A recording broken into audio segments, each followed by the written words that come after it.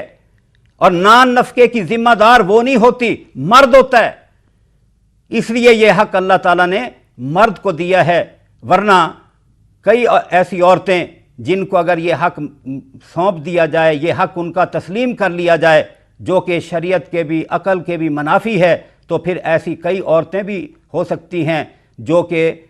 حق مہر وصول کرتی جائیں، نکاح کرتی جائیں، اور پھر جب چاہیں اس کو طلاق دیں، کسی اور سے نکاح کر لیں، وہاں سے حق مہر لیں اور اس کو طلاق وہ کرتی جائیں۔